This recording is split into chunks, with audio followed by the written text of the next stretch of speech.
तो मेरे प्यारे स्टूडेंट्स, आज के इस लेक्चर में हम आपको बताएंगे कि वर्ग आव्यूह का प्रतिलोम कैसे ज्ञात करते हैं। प्रतिलोम का मीन्स होता है इन्वर्स कैसे ज्ञात करते हैं।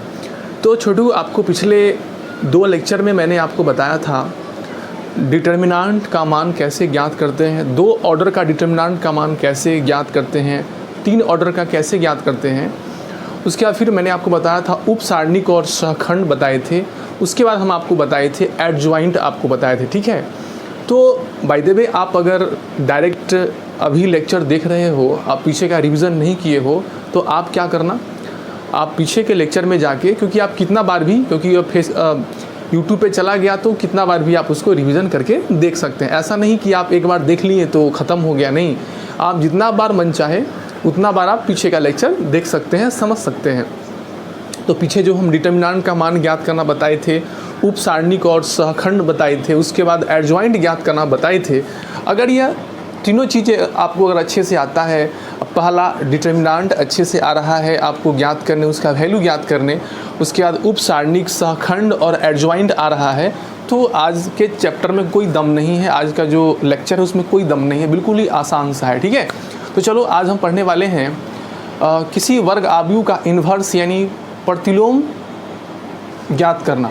तो सबसे पहले हम पढ़ेंगे कि सर प्रतिलोम होता क्या है, फिर उसके बाद पढ़ेंगे हम प्रतिलोम निकालते कैसे हैं, उसके बाद फिर पढ़ेंगे इसके प्रश्न को बनाते कैसे हैं। तो चलो हेडिंग बनाते हैं हम लोग अच्छे से।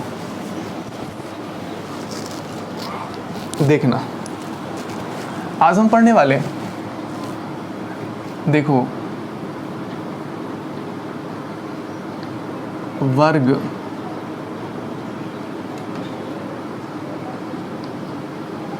आव्यूह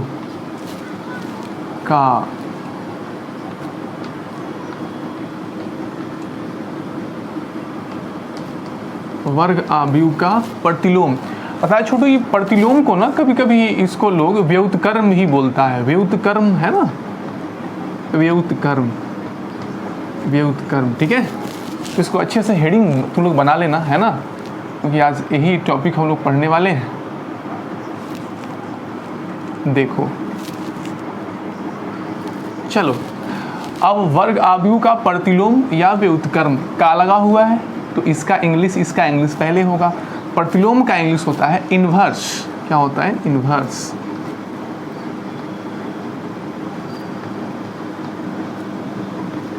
इन्वर्स या और इन्वर्स और व्युत्क्रम का रेसिप्रोकल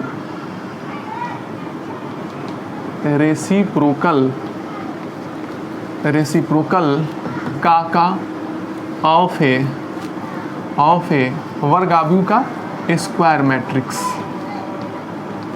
अच्छे से हेडिंग बनाना, बहुत आसान है।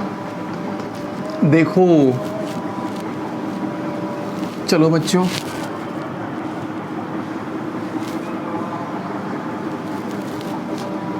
चलो देखो, है ना, वर्ग आव्यूह का प्रतिलोम को ही हम लोग छोटू व्युत्क्रम बोलते हैं, है कि नहीं। तो वर्ग आव्यूह का प्रतिलोम यानी इन्वर्स कैसे ज्ञात करेंगे। तो सबसे पहले पढ़ेंगे कि इन्वर्स का मतलब क्या होता है, ठीक है। तो देखो, यहाँ ध्यान देना। अब इसको हम लोग परिभाषित करते हैं, तो लिखो, माना ए n कोटि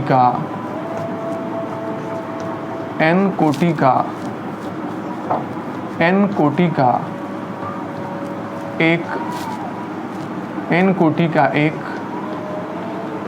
वर्ग आव्यूह है। माना ए n कोटि का एक वर्ग आव्यूह है तथा एक ऐसे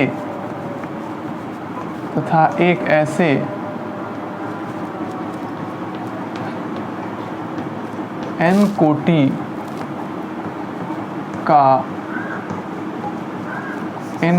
का वर्ग आव्यूह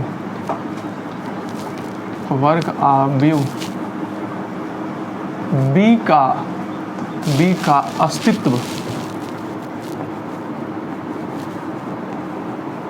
अस्तित्व यदि यदि a इंटू बी बराबर इकाई आव्यूह या b इंटू ए बराबर इतना, तो इस वाले स्टेटमेंट को ध्यान देना। अभी हम जिसको अंडरलाइन करेंगे ना, अभी इसको बक्सा में बंद करेंगे। अब पहले इसको हम लोग लिख ले रहे हैं, उसके बाद बहुत खूबसूरत तरीके से आपको समझाएंगे, बहुत आसान हो जाएगा। देखो ना, तुम तुरंत समझ जाओगे। ठीक है, तो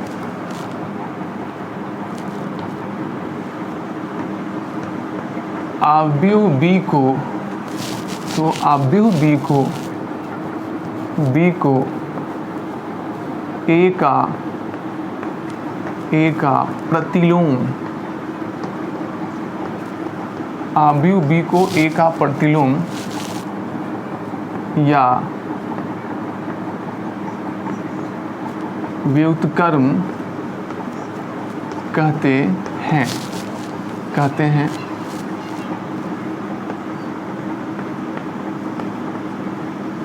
आव्यूह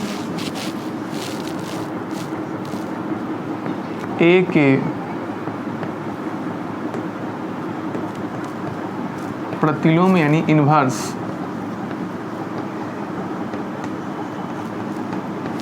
को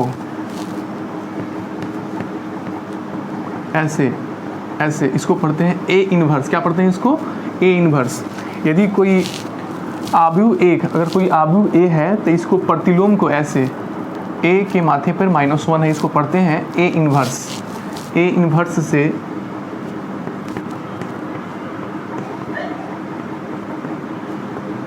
सूचित किया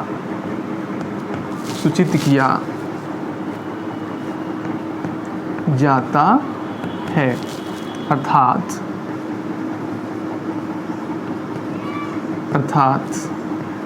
ए इन्वर्स बराबर है बी। कैसे होगा, क्या नहीं होगा, तो पहले तुम यहाँ समझो बारीकी से। देखो छोटू यहाँ कह रहा है ए क्या है?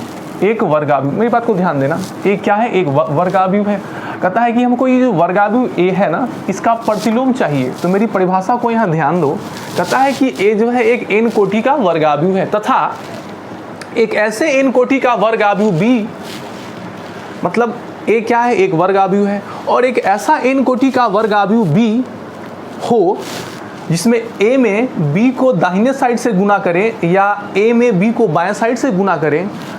अगर गुना करने पर यदि इकाई आव्यूह आ जाएगा तो बी जो है ए का क्या होगा? इन्वर्स होगा। फिर मेरी बात को समझना, इन्वर्स क्या चीज़ होता है। कह रहा है कि एक कोई क्या है? एक वर्गाव्यूह है ए और एक ऐसा आव्यूह, कोई भी एक ऐसा आव्यूह, उसको हम मान लेते हैं बी। तो एक ऐसा वर्गाव्यूह बी जो ए में गुना होके, मतलब ए में दाहिने तरफ से गुना होके या ए में बाएं तरफ से गुना होके यदि इकाई आव्यूह बनाता है तो बी जो है वह ए का और कुछ नहीं इन्वर्स कहलाएगा। ठीक है, जैसे मेरी बात को समझो। जैसे मेरे पास ए है, हमको पता करना है कि यह ए है तो ए का इन्वर्स क्या होगा, है ना। तो ढेर सारे आव्यूह दिया रहेगा, उसमें से हम आव्यूह को लाएंगे और जो मेरे पास आव्यूह दिया गया है इसमें क्या करेंगे? दाहिने तरफ से गुना करेंगे और बाएं तरफ से। तो यह जो दिया गया आव्यूह है इसमें दाहिने तरफ से या बाएं तरफ से, दोनों तरफ से गुना करने पर यदि इसका गुणनफल इकाई आव्यूह आ गया तो कहेंगे जो आव्यूह हम गुना किए हैं वह दिए गए आव्यूह का क्या है? इन्वर्स है। मेरी बात समझ में आया? जैसे मान लो हम जो है खुद एक वर्गाव्यूह ए है ना, तो मेरा प्रतिलोम ज्ञात करना है। तो क्या करेंगे? एक ऐसा आव्यूह लाएंगे बी जो मेरे दाहिने से या मेरे बाएं से गुना होकर यदि इकाई आव्यूह आ रहा है तो मेरे बगल में जो गुना हुआ है या बाएं या दाएं वह मेरा क्या कहलाएगा? इन्वर्स कहलाएगा। ठीक है, तो इन्वर्स कुछ नहीं होता है, किसी भी आव्यूह के बगल में, बगल का मतलब राइट या लेफ्ट साइड गुना होकर कोई आव्यूह अगर इकाई आव्यूह बना रहा है तो जो दिए गए आव्यूह के बगल में जो गुना हो गया है ना वही उसका क्या होगा? इन्वर्स होगा। बात समझ में आया? तो जैसे ए कोई आव्यूह है, इसके दाहिने तरफ बी गुना होके और बी बाएं तरफ गुना होके क्या बना दिया? इकाई आव्यूह बना दिया। इसका मतलब बी ए का और कुछ नहीं इन्वर्स होगा, प्रतिलोम होगा। आ रहा बात समझ में? तो एक आव्यूह ए दिया रहे, उसके बाएं तरफ या दाएं तरफ से कोई आव्यूह गुना होके अगर इकाई आव्यूह बना दे तो ए के बगल में जो गुना रहता है यह बी, यह ए का क्या कहलाएगा, इन्वर्स कहलाएगा। तो उम्मीद करते हैं आपको ये बात समझ में आ गया होगा, है ना। किसी भी आव्यूह का प्रतिलोम ज्ञात करना हो तो प्रतिलोम क्या होता है आपको समझ में आ रहा है ना। तो एक कोई आव्यूह हो, वर्ग आव्यूह हो, और एक ऐसा आव्यूह जो दिए गए आव्यूह को बाएं तरफ या दाएं तरफ गुना होकर यदि इकाई आव्यूह बना दे तो जो आव्यूह आप बाएं या दाएं गुना किए हैं वही उस दिए गए आव्यूह का क्या कहलाएगा, इन्वर्स कहलाएगा। ठीक है, चलो अब यहाँ ध्यान देना। कहता है आव्यूह बी को ए का क्या कहते हैं, प्रतिलोम कहते हैं। तब बी जो है ए के दाहिने तरफ है और ए के बाएं तरफ गुना होके आई बनाया है, इसका मतलब बी क्या होगा, ए का इन्वर्स होगा। फिर ध्यान दो यहाँ आव्यूह ए के प्रतिलोम को ऐसे यह सिंबल द्वारा सूचित करते हैं। छोटू इसको पढ़ते हैं ए इन्वर्स से सूचित किया था। अब तुम बताओ ये बी ए का क्या है, अभी आपने पढ़ा बी ए का क्या है, प्रतिलोम है। अब ए के प्रतिलोम को किससे व्यक्त करोगे, ए इन्वर्स से, है ना।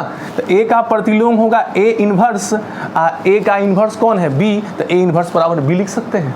आ रहा है बात समझ में।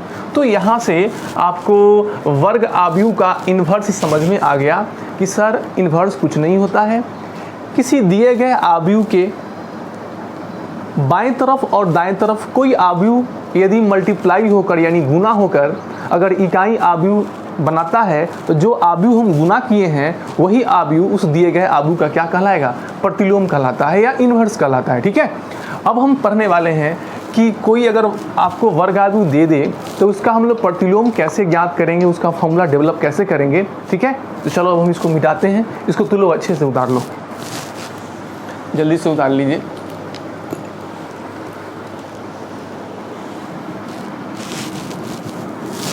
आपने यहाँ पढ़ा, फिर से हम बोल रहे हैं अच्छे से कि सर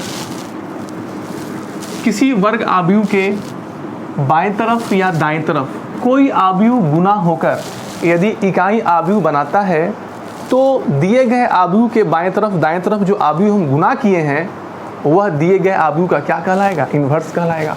अब हम पढ़ेंगे हम किसी वर्ग आव्यूह का इन्वर्स कैसे ज्ञात करते हैं। तो हेडिंग बनाइए, हेडिंग बनाइए, वर्ग आव्यूह, वर्ग आव्यूह ए का प्रतिलोम यानी इन्वर्स, वर्ग आव्यूह ए का इन्वर्स निकालने की विधि, निकालने की विधि, निकालने की विधि, है ना। अब हम पढ़ेंगे कि कोई वर्ग आव्यूह यदि ए दिया है तो इसका प्रतिलोम कैसे ज्ञात करेंगे, है ना, निकालने की विधि। ठीक है, चलो यहाँ। अच्छा चलो एक बात जानता है, आपको हम एडजॉइंट में बताए थे एक फॉर्मूला याद होगा, किसी आव्यूह में यदि उसके बाएं तरफ एडजॉइंट ए से गुना करते हैं या किसी आव्यूह में उसके एडजॉइंट से गुना करते हैं बाएं तरफ तो इसका वैल्यू होता है डिटर्मिनांट ए इंटू वाई, है ना। या फिर आप ए में दाहिने तरफ से भी इधर दाहिने से गुना किए ना, आप ए में बाएं तरफ से भी गुना कर सकते हो। तो पता है क्या होगा, एडजॉइंट ए और इंटू ए, किसी भी वर्ग आव्यूह में उसके एडजॉइंट को दाहिने तरफ से गुना करो या बाएं तरफ से, उसका मान डिटर्मिनांट ए इंटू आई के बराबर होता है। ठीक है, ऐसा हम कराए थे और एक प्रश्न भी कराए थे इस पर। ठीक है, तो चलो छोटू इसी को लेके हम चलते हैं। अब हम इन्वर्स का फॉर्मूला डेवलप करने वाले। देखो तो यहाँ से we know that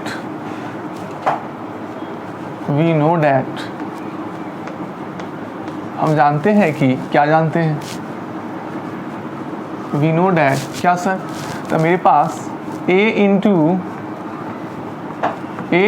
adjoint of ए बराबर क्या होता है छोटू, डिटर्मिनांट ऑफ ए इंटू आई बराबर फिर एडजॉइंट ऑफ ए इंटू ए, ऐसा होता है ना। चलो यह हो गया फर्स्ट, यह हो गया सेकेंड और यह क्या हो गया थर्ड, है कि नहीं।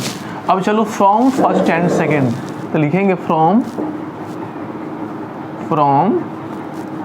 First and second. चलो बच्चों अच्छा, एक बात तो आपको पता है ना कि डिटर्मिनांट का वैल्यू आप क्या निकाल रहे थे, कभी 0 आ रहा था, कभी 5 आ रहा था, कभी 6 आ रहा था। इसका मतलब यह हुआ कि डिटर्मिनांट का जो वैल्यू होता है क्या होता है, एक नंबर होता है। क्या होता है, एक रियल नंबर होता है। क्या होता है, एक नंबर होता है, यानी डिटर्मिनांट क्या है, एक नंबर है। ठीक है, अब देखो यहाँ से ध्यान दो, फ्रॉम फर्स्ट एंड सेकेंड से, तो क्या लिखोगे बताओ, a इंटू एडजॉइंट ए बराबर, आराम से देखो, a इंटू एडजॉइंट ए बराबर, बोलो यहाँ से डिटर्मिनांट ऑफ a इंटू आई। ठीक है, बात समझ में आ गया। अब देखो आपने क्या पढ़ा था, यहाँ से हम बताए थे इन्वर्स का परिभाषा a इंटू बी बराबर आई, है ना। अब b इंटू ए बराबर आई, a इंटू बी बराबर, यानी दाहिने तरफ क्या होना चाहिए, आई। तो हम क्या कर सकते हैं, आई के बगल में जो है डिटर्मिनांट गुना है, आपको बताए थे ना कि डिटर्मिनांट क्या होता है, नंबर। तो नंबर को इधर भाग दे सकते हैं, तो नंबर से भाग देंगे तो पता है क्या होगा, बोलो ए एडजॉइंट में इससे भाग दो, तो क्या लिखेंगे ऐसे, एडजॉइंट ए बटा डिटर्मिनांट ए बराबर कितना हो गया, आई। तो यहाँ पे 3 गो समीकरण था, यह कैमा नंबर समीकरण हो गया बच्चों, चौथा। तो मैंने समीकरण 1, 2 से ऐसा कर लिया। फिर चलो समीकरण 2 तथा 3 से, तो लिखेंगे फ्रॉम 2 एंड 3। अब चलो समीकरण 2 और 3 से आओ तो क्या होगा, तो लिखो समीकरण 2, 3 क्या है, डिटर्मिनांट a इंटू आई बराबर एडजॉइंट ऑफ a इंटू ए, है ना। अब चलो यहाँ भी आई है तो इसमें भाग दो, इधर भाग देंगे तो पता है क्या आएगा, देखो भाग दो, तो यहाँ से आ जाएगा आई बराबर है, हाँ भाग दो इसमें ना, तो आ जाएगा एडजॉइंट ए बटा डिटर्मिनांट ए इंटू कितना ए। अच्छा, इसको हम ऐसे कर सकते हैं कि इसको लेफ्ट साइड लिखो, इसको राइट साइड। तो देखो तो यहाँ से क्या आ गया छोटू, ये हो गया एडजॉइंट ए बटा डिटर्मिनांट ए, है ना, ऐसे। अब बराबर कितना, आई आ गया। समीकरण नंबर क्या हो गया, 5। अब तुम देखो, अभी पढ़ा था ना कि सर ए के दाहिने तरफ कोई आव्यूह गुना होकर और ए के बाएं तरफ कोई आव्यूह गुना होकर अगर इकाई आव्यूह बना रहा है, तो ए के दाहिने और ए के बाएं जो गुना है वह ए का इन्वर्स होगा। अब तुम देखो यहाँ, देखो यहाँ से समीकरण नंबर किससे, 4 से। अब देखो तो ए के बगल में कौन सा, ए के बगल में यह पूरा आव्यूह, ए के बगल में यह आव्यूह गुना होकर क्या बना रहा है, आई। तो ए के दाहिने तरफ गुना होकर यह बना रहा है आई, और ए के बाएं तरफ यह देखो ना, यही चीज़ गुना क्या बना रहा है, आई। इसका मतलब ए के दाहिने और ए के बाएं जो गुना है वह क्या होगा, ए का इन्वर्स। परिभाषा से आप क्या देखें, ए के बगल में कोई आव्यूह दाहिने तरफ या बाएं तरफ गुना होकर यदि इकाई आव्यूह बना रहा है, तो ए के बगल में जो गुना है वह ए का इन्वर्स होता है। अब बताओ, ए के बगल में बाएं तरफ, ए के बगल में यह दाईं तरफ गुना होकर क्या बना रहा है, इकाई आव्यूह बना रहा है। इसका मतलब ए के जो बगल में यह गुना है यह ए का क्या होगा, इन्वर्स होगा। तो क्या लिखेंगे, फ्रॉम, क्या लिखेंगे, फ्रॉम 4 एंड 5 से, फ्रॉम 4 एंड 5 क्या देखें, ए इन्वर्स किसके बराबर हो जाएगा, बोलो ना, कहे थे ना कि ए के दाहिने तरफ या ए के बाएं तरफ गुना हो के यदि कोई आई बना रहा है, इसका मतलब ए के बगल में जो गुना है वो क्या होगा, ए इन्वर्स के बराबर। तो ए इन्वर्स बराबर क्या हो गया, बोलो एडजॉइंट ऑफ ए बटा डिटर्मिनांट ए। यही हो गया मेरे पास ए इन्वर्स का फॉर्मूला। और इसको क्या रखना, हमेशा याद रखना है, हमेशा क्या करें, याद रखें। ठीक है, तो बताओ छोटू लोग, ए इन्वर्स का फॉर्मूला क्या हो गया, एडजॉइंट ऑफ ए बटा डिटर्मिनांट ए हो गया। अच्छा, तूने पढ़ा है कि कोई भी चीज़ अंश बटा हर में हो तो हर 0 नहीं होना चाहिए, क्योंकि अगर हर 0 हो जाएगा, इसका वैल्यू 0 हो जाएगा, तो यह क्या हो जाएगा, अपरिभाषित हो जाएगा। इसका मतलब ए इन्वर्स अपरिभाषित हो जाएगा, नहीं निकलेगा। तो बताओ छोटू, ए इन्वर्स निकले उसके चलते यह डिटर्मिनांट का मान 0 नहीं होना चाहिए। अगर इसका मान 0 हो जाएगा तो ए इन्वर्स अपरिभाषित हो जाएगा। तो ए इन्वर्स निकले अर्थात परिभाषित हो, उसका वैल्यू आए, इसीलिए डिटर्मिनांट जो नीचा जो हर में है उसका मान 0 नहीं होना चाहिए। अब बताओ यहाँ पे क्या होना चाहिए, यह ए इन्वर्स निकले, इसके लिए डिटर्मिनांट ए का मान 0 नहीं होना चाहिए। अब आपको हम बताए थे किसी वर्ग आव्यूह का डिटर्मिनांट 0 नहीं हो तो उसको हम कौन सा आव्यूह कहते हैं? व्युत्क्रम आव्यूह कहते हैं, है ना। अर्थात डिटर्मिनांट 0 नहीं है, इसका मतलब यह हुआ अर्थात ए कैसा है? ए एक व्युत्क्रम, अर्थात ए एक व्युत्क्रमणीय आव्यूह है, अर्थात ए एक व्युत्क्रमणीय आव्यूह है। आया बात समझ में? तब अब बताओ छोटू, यहाँ से आपने क्या सीखा? दो बात सीखें आप। सर ए इन्वर्स का फॉर्मूला क्या होता है? एडजॉइंट ए बटा डिटर्मिनांट ए। अब बताओ किसी भी वर्ग आव्यूह का इन्वर्स तब निकल सकता है जब उसका डिटर्मिनांट 0 के बराबर नहीं हो। अब बताओ यहाँ से किसी वर्ग आव्यूह का इन्वर्स निकलना और नहीं निकलना किस पे डिपेंड कर रहा है? उसके डिटर्मिनांट के मान पे। यदि उसका डिटर्मिनांट का मान 0 के बराबर नहीं होगा तो उसका प्रतिलोम निकलेगा, यदि उसका डिटर्मिनांट का मान 0 के बराबर आ गया तो उसका इन्वर्स संभव नहीं है। ठीक है, तो बताओ ऐसा ही प्रश्न आ सकता है कि किसी वर्ग आव्यूह का प्रतिलोम संभव हो तो उसका डिटर्मिनांट का मान 0 नहीं होना चाहिए, यदि उसका डिटर्मिनांट का मान 0 हो गया तो उसका प्रतिलोम नहीं ज्ञात कर सकते हैं क्योंकि अपरिभाषित हो जाएगा। बात समझ में आया? तो यहाँ से आप पढ़ें कि किसी भी वर्ग आव्यूह का यदि प्रतिलोम होगा तो हमेशा कौन सा आव्यूह होगा? व्युत्क्रमणीय आव्यूह होगा। इसका मतलब उसका डिटर्मिनांट 0 के बराबर नहीं होगा। ठीक है, तो यह दोनों बातें आप याद रखोगे, यह फॉर्मूला और दूसरा यह कि डिटर्मिनांट 0 के बराबर नहीं होना चाहिए, अर्थात व्युत्क्रमणीय आव्यूह होना चाहिए। तो सबसे पहले जब भी हम अब प्रश्न बनाएंगे तो कोई वर्ग आव्यूह दे, आप बोले कि इसका प्रतिलोम ज्ञात करो, तो सबसे पहला काम करेंगे हम एडजॉइंट नहीं ज्ञात करेंगे, पहले उसका डिटर्मिनांट ज्ञात कर लेंगे ताकि अपने को पता चल जाए कि इसका इन्वर्स निकल सकता है कि नहीं। अगर नहीं निकलेगा तो फिर एडजॉइंट ज्ञात करके बराबर कैलकुलेशन क्यों करें, पहले ही पता चल जाएगा। अगर इसका डिटर्मिनांट 0 के बराबर नहीं हुआ तो फिर अगला स्टेप है उसका एडजॉइंट ज्ञात करेंगे। आ रहा बात समझ में? तो जब भी किसी भी आव्यूह का प्रतिलोम ज्ञात कर रहा हूं ना छोटू, तो सबसे पहले क्या चेक कर लेंगे? उसका डिटर्मिनांट का मान ज्ञात करेंगे। अगर वह 0 नहीं आया तो उसका इन्वर्स निकलेगा तो निकालेंगे। अगर पहले ही पता चल गया कि उसका डिटर्मिनांट 0 है यानी उसका इन्वर्स नहीं निकलेगा तो हम क्या करेंगे? कह देंगे इसका इन्वर्स संभव नहीं है। आ रहा बात समझ में? तो चलो छोटू, यह फॉर्मूला सबको याद रहेगा। ए का इन्वर्स बराबर है एडजॉइंट ऑफ ए बटा डिटर्मिनांट ए। हाँ, अब इसको भी थोड़ा सा आप ऐसे कर दो, कुछ एग्जाम्पल करो। आपको बोले हम बी का इन्वर्स बराबर क्या होगा? जैसे ए का इन्वर्स याद किए थे उसी प्रकार से बी का इन्वर्स याद रखो। कैसे? तो बी का इन्वर्स होगा एडजॉइंट ऑफ बी बटा डिटर्मिनांट ऑफ बी, है ना। सी का इन्वर्स बराबर क्या होगा? बोलो, एडजॉइंट ऑफ सी बटा डिटर्मिनांट ऑफ सी। आ रहा बात समझ में? चलो, तो आप यहाँ से समझ गए सर किस प्रकार के आव्यूह का इन्वर्स संभव है। तो व्युत्क्रमणीय आव्यूह, अर्थात जिस आव्यूह का डिटर्मिनांट 0 के बराबर नहीं होगा उसी का हम इन्वर्स निकाल सकते हैं। ठीक है, तो चलो बच्चों, तो आपसे कोई पूछे कि हम किसी भी वर्ग आव्यूह का प्रतिलोम ज्ञात कर सकते हैं? नहीं, वैसा वर्ग आव्यूह का प्रतिलोम ज्ञात कर सकते हैं जिसका डिटर्मिनांट 0 के बराबर नहीं है। बात समझ में आ गया? तो सभी वर्ग आव्यूह का प्रतिलोम संभव नहीं है, वैसा वर्ग आव्यूह का प्रतिलोम संभव है जिसका डिटर्मिनांट 0 के बराबर नहीं हो। ठीक है, चलो छोटू, तो आप इसको क्या करो, अच्छे से उतार लो। मेरे पास ये फॉर्मूला आ गया। यह फॉर्मूला काम तब करेगा जब डिटर्मिनांट 0 के बराबर नहीं होगा, है ना। चलो, तो अब हम क्या करने वाले हैं? आप सीख गए पहला कि सर प्रतिलोम का मतलब क्या होता है, उसके बाद पढ़े कि सर प्रतिलोम का फॉर्मूला क्या होता है और किस प्रकार के वर्ग आव्यूह का प्रतिलोम निकाल सकते हैं। अब हम क्वेश्चन करने वाले। ठीक है, तो ड्यूरेशन देखिए क्या रहा अंकल, क्या हुआ ड्यूरेशन देखिए, अब देखिए ना क्या हुआ, क्या रहा अंकल।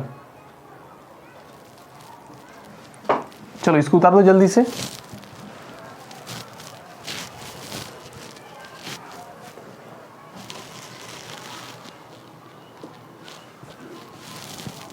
चलो सब उतार लिया। अब हम इस पे क्वेश्चन करने वाले, कैसे बनता है, प्रश्न बनाने का क्या स्टेप है कि नहीं। तो आज यह इन्वर्स का जो टॉपिक है आपका ख़त्म हो जाएगा। तो सबसे पहले छोटू आज हम आपको बताएं कि हम लोग प्रतिलोम आज पढ़ रहे थे किसी वर्ग आव्यूह का प्रतिलोम के बारे में। तो सबसे पहले आप पढ़े सर प्रतिलोम क्या होता है नहीं। उसके बाद पढ़े प्रतिलोम निकालते कैसे हैं, फॉर्मूला क्या होता है, ये सारी चीज़ें। ठीक है, चलो हम क्वेश्चन करने वाले, चलो क्वेश्चन करते हैं। तो लिखो, क्वेश्चन करो छोटू। लिखिए क्वेश्चन नंबर 1, लिखो आव्यूह, लिखिए आव्यूह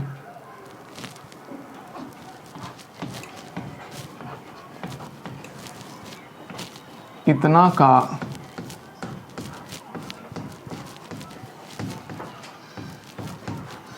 प्रतिलोम यानी इनवर्स ज्ञात करें, है ना। चलो बच्चों कैसे ज्ञात करेंगे, है ना। तो देखो कैसे ज्ञात करेंगे हम लोग। तो सबसे पहले जिस आव्यूह का प्रतिलोम निकालने के लिए दिया है, अगर इसको कुछ माना है तो ठीक है, नहीं माना है तो मान लेंगे इसको। तो माना कि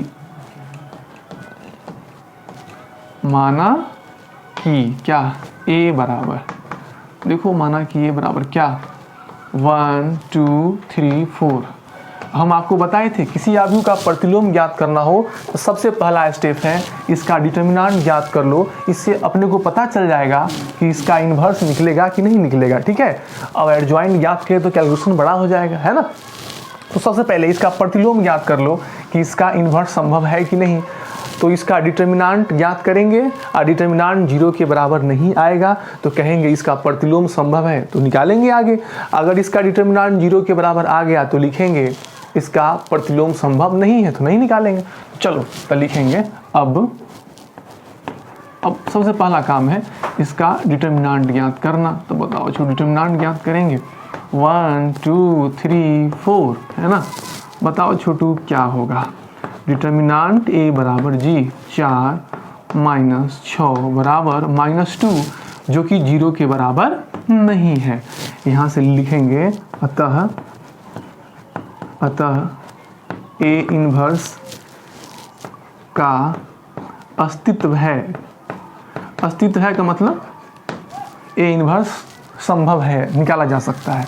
अतः a इन्वर्स का अस्तित्व है। हो गया बात खत्म। अब चलो, तो मेरे पास एक फॉर्मूला था, a इन्वर्स का फॉर्मूला था एडजॉइंट ऑफ a बटा डिटर्मिनेंट a। तो डिटर्मिनेंट a तो मान चला या -2। अब एडजॉइंट a ज्ञात करना है, तो ये जो आव्यूह है इसका एडजॉइंट ज्ञात करना है। तो आपको बताए थे पिछला क्लास में किसी भी वर्गाव्यूह का एडजॉइंट ज्ञात करना है तो सबसे पहले प्रत्येक अवयव का क्या ज्ञात करना पड़ेगा, कोफैक्टर। तो लिखेंगे यहाँ से अब इसके प्रत्येक अवयव का कोफैक्टर ज्ञात करो। तो C11 का मतलब 1 का कोफैक्टर। तो 1 जिस रो में है तो 1 का कोफैक्टर ज्ञात करना है, सबसे पहले 1 का माइनर ज्ञात करना पड़ेगा। तो 1 जिस रो में है वह गया, 1 जिस कॉलम में है वह गया, क्या बचा 4। अब इसके पहले क्या देना है, साइन। तो इसको जोड़ने से सम संख्या आता है तो प्लस हो गया, ओके। अब चलो C12 बराबर, इसका मतलब इसका 2 का, तो यह गया कितना 3। इसके पहले चिन्ह देना पड़ेगा, तो इसको जोड़ने से विषम संख्या आता है तो माइनस। चलो C21 बराबर क्या होगा, यह खत्म कितना 2, जोड़ने से विषम संख्या आता है तो माइनस।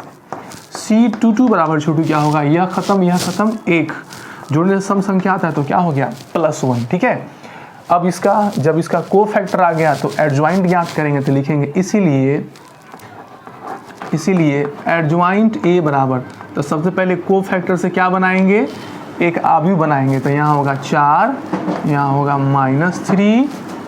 -3, यहाँ होगा -2, यहाँ होगा 1, ठीक है। अब यह जो कोफैक्टर से आव्यूह बनाया है इसका क्या निकालना है, ट्रांसपोज, है ना। अब चलो यहाँ से तुम लोग देखो, तो यहाँ से अपने पास आ गया एडजॉइंट a बराबर है कितना आया, बोलो तो बच्चों जल्दी से। तो इसका ट्रांसपोज ज्ञात करना है। तो ट्रांसपोज कैसे निकलता है सबको पता है, तो रो बदल जाएगा कॉलम में। तो 4 -3, उसके बाद -2 और कितना 1 आ गया। हमको एडजॉइंट ज्ञात करना था, नहीं हमको इन्वर्स ज्ञात करना है। तो हमको इन्वर्स ज्ञात करना है तो अपने को एडजॉइंट भी पता हो गया, अपने को डिटर्मिनेंट भी पता हो गया। अब लिखो फॉर्मूला, अब लिखेंगे ऐसे, अब क्या a इन्वर्स बराबर है एडजॉइंट ऑफ a बटा डिटर्मिनेंट a, है ना। अब लिखो यहाँ से ए इनवर्स बराबर है एडजॉइंट ए का मान तो लिखो ऊपर जल्दी से, 4 -2 -3 और कितना 1, अब बटा डिटर्मिनेंट ए का मान कितना है बच्चों -2 है ना। चलो यहाँ से बताओ ए इनवर्स बराबर क्या होगा, -2 से भाग दो इसमें, तो -2 से सब में भाग दो तो यह हो जाएगा -2 -2 बटा -2 1, यह हो जाएगा -3 बटा -2 3/2 हो गया, यह हो गया -1 बटा 2। बस इतनी सी बात है। अब इसका एक शॉर्ट तरीका है प्रतिलोम ज्ञात करने का, वो भी आप जानते हैं अच्छी तरीके से। कैसे जानते हैं तभी बनाएंगे तो पता चल जाएगा, ठीक है। तो बताओ छोटू, किसी भी आव्यूह का प्रतिलोम ज्ञात करना हो तो पहला स्टेप है उसका डिटर्मिनेंट ज्ञात करके यह पता कर लो कि इसका प्रतिलोम संभव है कि नहीं। तो यदि डिटर्मिनेंट का मान 0 के बराबर नहीं आता है तो प्रतिलोम का संभव है, निकालेंगे। अगर डिटर्मिनेंट यही 0 आ जाता तो लिखें अतः ए इनवर्स का अस्तित्व नहीं है। जब ए इनवर्स का अस्तित्व नहीं है मतलब निकालना संभव नहीं है तो छोड़ देंगे, नहीं उसको नहीं निकालेंगे। आ रहा बात समझ में। तो इसी प्रकार से पहला स्टेप है, कुछ दिया हुआ है तो ठीक है, नहीं तो मानेंगे, उसका डिटर्मिनेंट ज्ञात करेंगे, इससे पता चल जाएगा कि निकल सकता है तो कोफैक्टर ज्ञात करेंगे, एडजॉइंट ज्ञात करेंगे, फॉर्मूला अप्लाई करेंगे, आंसर आ जाएगा, ठीक है।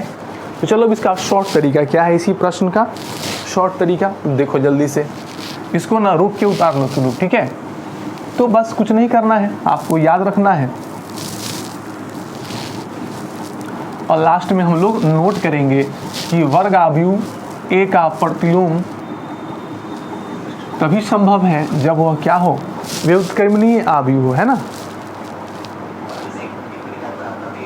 चलो इसका शॉर्ट मेथड क्या है जरा ध्यान दो, इसका शॉर्ट मेथड क्या है, एक ही लाइन में। तो सबसे पहले इसका डिटर्मिनेंट ज्ञात कर लेंगे तो ए बराबर क्या होगा, तो देखो यहाँ 1 2 3 4 मान लिए, फटाक से इसका मन ही में डिटर्मिनेंट ज्ञात करेंगे तो आएगा 4 में से 6 गया, -2 0 के बराबर नहीं है। अब फटाक से क्या करेंगे, अब लिखेंगे ऐसे, ए इनवर्स बराबर क्या होता है, जल्दी से बोलो, एडजॉइंट ऑफ ए बटा डिटर्मिनेंट ए।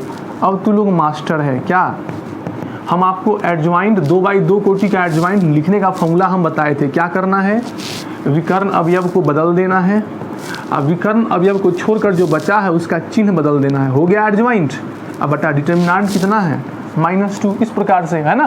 तो एडजॉइंट निकालने का जो शॉर्ट तरीका है उसका इस्तेमाल किए। ऑब्जेक्टिव प्रश्न है तो ऐसे बना लेना, अब भाग दो, -2 1 3/2 -1/2, देखो दोनों से आंसर सेम आया, क्लियर है कि नहीं है। तो इस प्रकार से शॉर्ट तरीका से आप इसको याद कर सकते हैं, ठीक है। चलो एक क्वेश्चन करने वाले, लास्ट एक क्वेश्चन करेंगे, उसके बाद एक नोट कराएंगे, उसके बाद खत्म हो जाएगा। चलो बच्चों, अब हम ये तो 2/2 कोटि का था, आप पढ़ेंगे 3/3 कोटि का, है ना। तो लिखो जल्दी से, इसको उतार लो शॉर्ट तरीके से। तो प्रतिलोम जो है पूरी तरह से आज खत्म हो गया। अगला एपिसोड में जो हम पढ़ाएंगे वो आपको बताएंगे। तो पहले एक क्वेश्चन कर लो तुम लोग, एक 3/3 कोटि का प्यारे बच्चों प्रश्न कर लें, उसके बाद तब हम लोग आगे बढ़ेंगे। देखो लिखो, क्वेश्चन करो, लिखो आव्यूह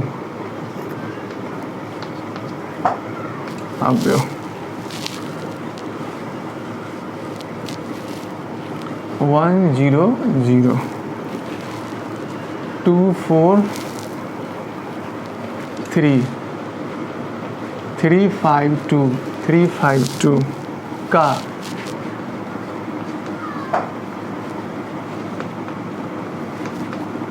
प्रतिलोम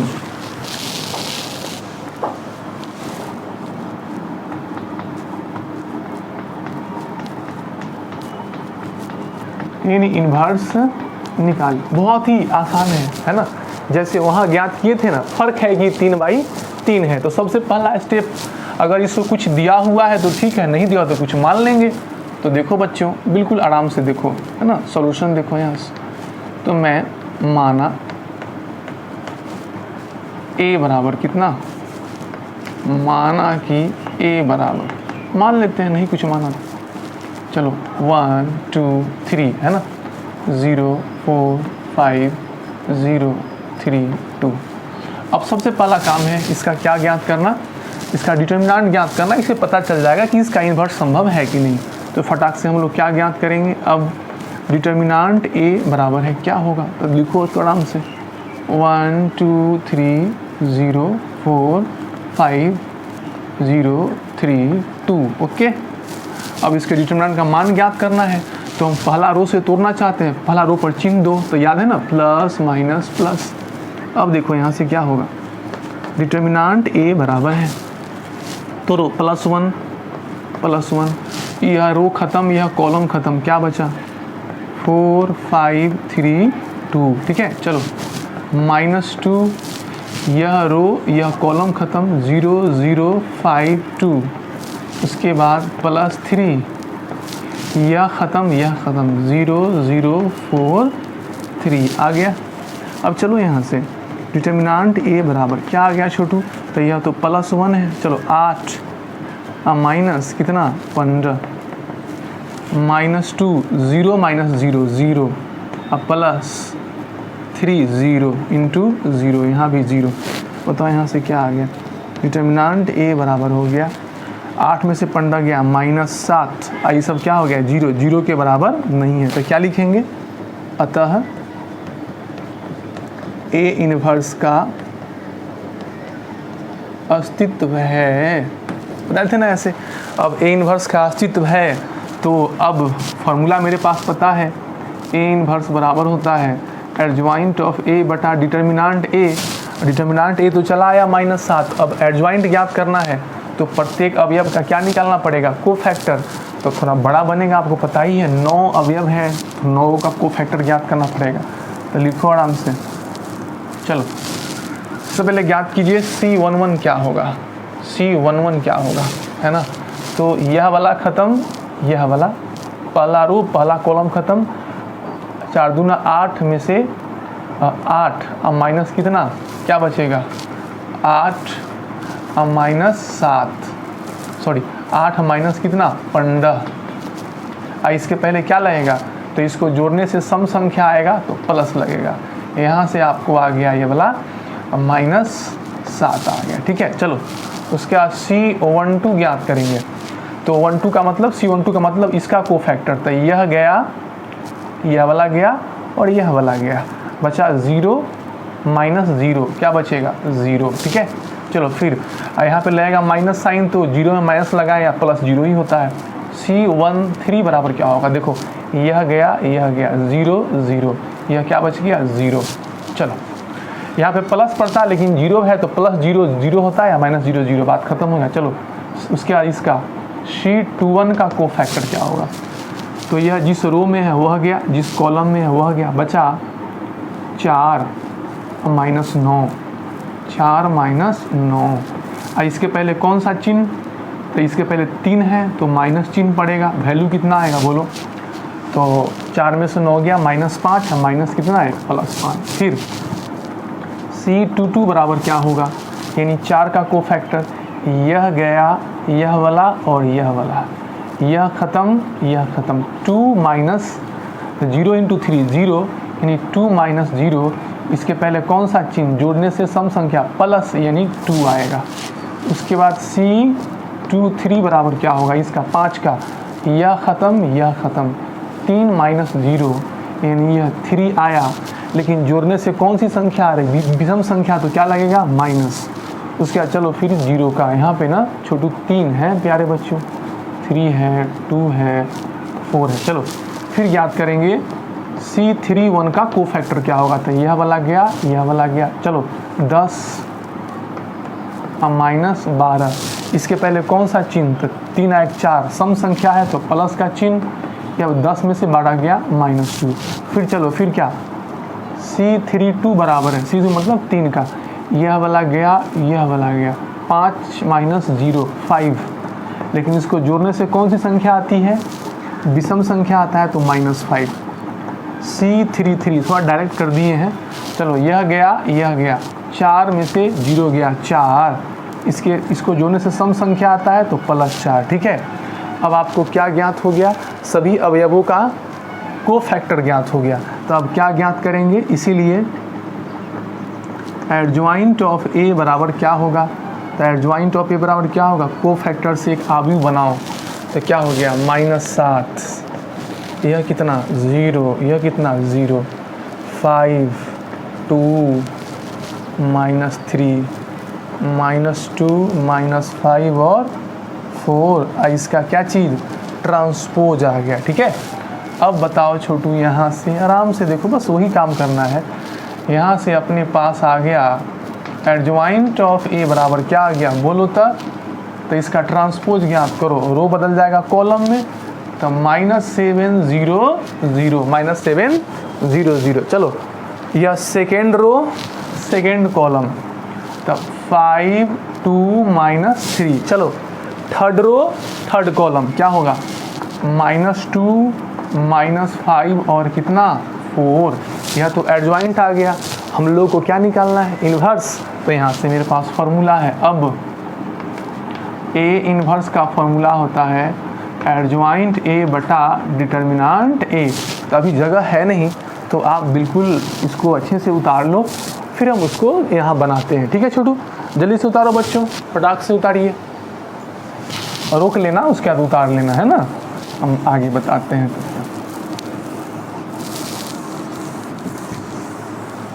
देखो अब यहाँ से देखो, यहाँ वाला को यहाँ, अब देखो तो आपने पढ़ा तो ए इन्वर्स बराबर है, इसके नीचे लिखना, जगह नहीं था तो यहाँ लिख रहे हैं।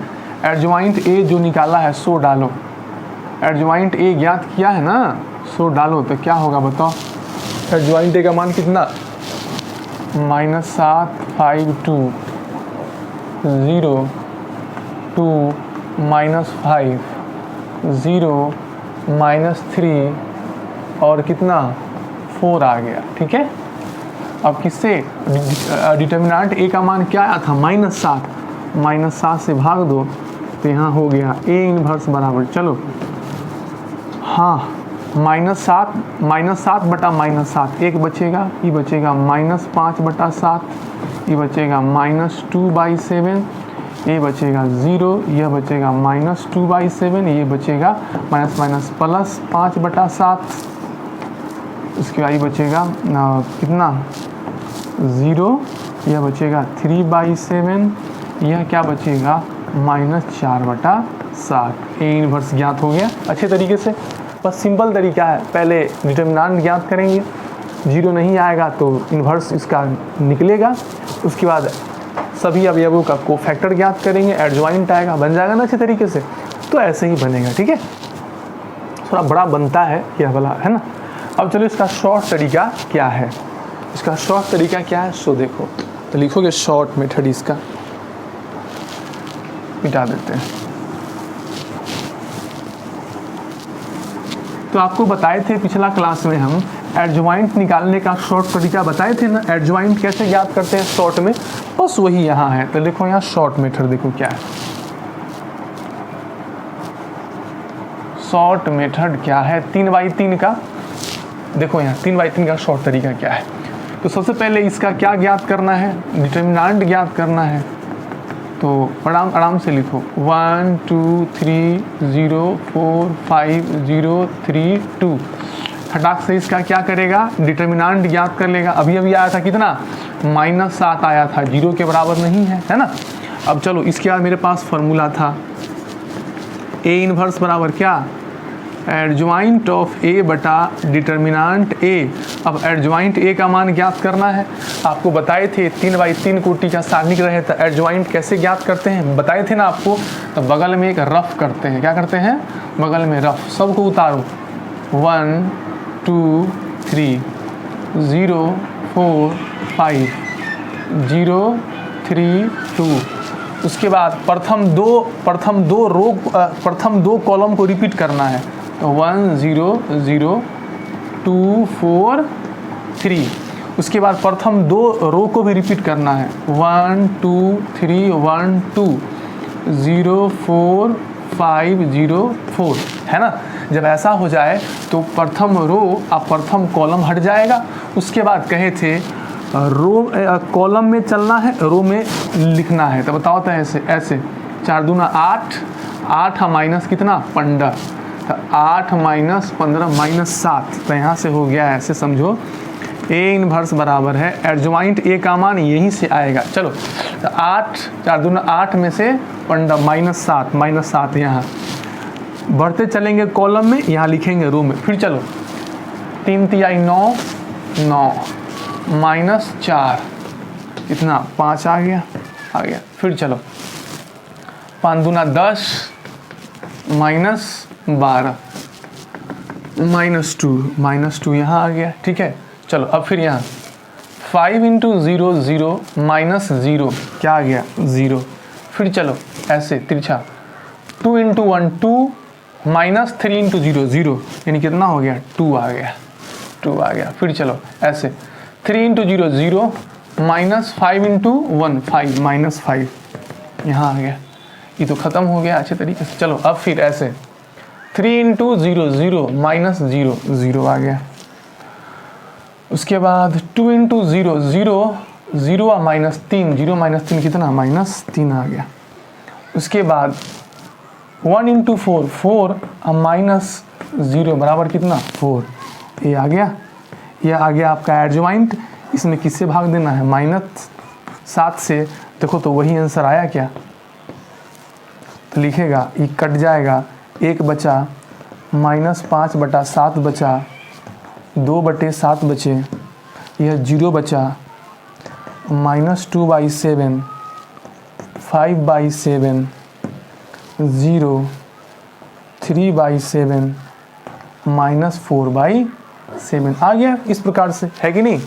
अब लिखो एक नोट लिखो, है ना, एक नोट लिखिए जरा जल्दी से फटाफट। ये तो आप समझ गए, एक नीचे नोट लिखो।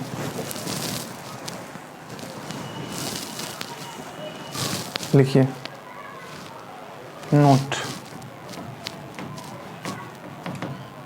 एक वर्गाव्युह ए का प्रतिलोम यानी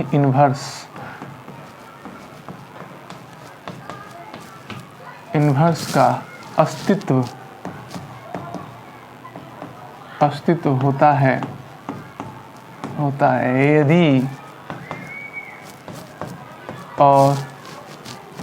यदि और केवल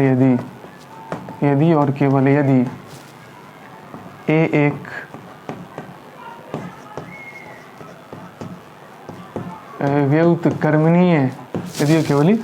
व्युत्क्रमणीय आव्यूह हो अर्थात डिटर्मिनांट ए 0 के बराबर नहीं हो। तो किसी भी वर्गाव्यूह का प्रतिलोम तभी संभव है जब वह एक व्युत्क्रम आव्यूह हो अर्थात उसका डिटर्मिनांट 0 के बराबर नहीं हो। तो छोटू अब आज के इस लेक्चर में आप पढ़ें किसी वर्गाव्यूह का प्रतिलोम का परिभाषा कैसे, उसका मतलब क्या होता है। उसके बाद पढ़ें कि किसी वर्गाव्यूह का प्रतिलोम निकालने की विधि क्या है। तो फॉर्मूला आपको बताए थे ए इनवर्स बराबर है एडजॉइंट ए बटा डिटर्मिनांट ए, है ना। उसके एडजॉइंट ए में डिटर्मिनांट ए से भाग देंगे तो उसका इन्वर्स आ जाएगा। ठीक है, उसके बाद आपको बताए थे कि डिटर्मिनांट 0 नहीं होना चाहिए। अगर डिटर्मिनांट 0 हो गया तो इन्वर्स क्या होगा, अपरिभाषित हो जाएगा, है ना। तो इन्वर्स निकले, उसके चलते किसी भी वर्गाव्यूह का डिटर्मिनांट 0 नहीं होना चाहिए। ठीक है, उसके बाद आप देखें कि कैसे हम लोग किसी वर्गाव्यूह का डिटर्मिनांट ज्ञात करते हैं। तो आपको बताए थे पहले स्टेप में क्या ज्ञात करेंगे, उसका डिटर्मिनांट ज्ञात करेंगे। उससे पता चल जाएगा छोटू कि उसका प्रतिलोम संभव है कि नहीं। ठीक है, उसके बाद उसका कोफैक्टर ज्ञात करेंगे। कोफैक्टर के बाद एडजॉइंट आएगा, उसके बाद फॉर्मूला को लगाएंगे। अब 2/2 का 3/3 का दोनों का शॉर्ट तरीका हम बता दिए थे। अब छोटू सुनना मेरी बात, अगले क्लास में ये तो आपका एडजॉइंट खत्म हो गया, इन्वर्स खत्म हो गया। अगले क्लास में हम आपको बताएंगे डिटर्मिनांट का गुण क्या होता है। गुण बहुत सारे प्रश्न आते हैं परीक्षा में। उसके बाद इन्वर्स का गुण क्या होता है, इन्वर्स यानी प्रतिलोम पढ़े हैं। उसके बाद हम एडजॉइंट का गुण यानी तीनों जो आप पढ़े उसका गुण पढ़ेंगे। तो अच्छे से आप इसको रिविजन रखिए। फिर हम लोग मिलते हैं नेक्स्ट लेक्चर में, तब तक के लिए बाय।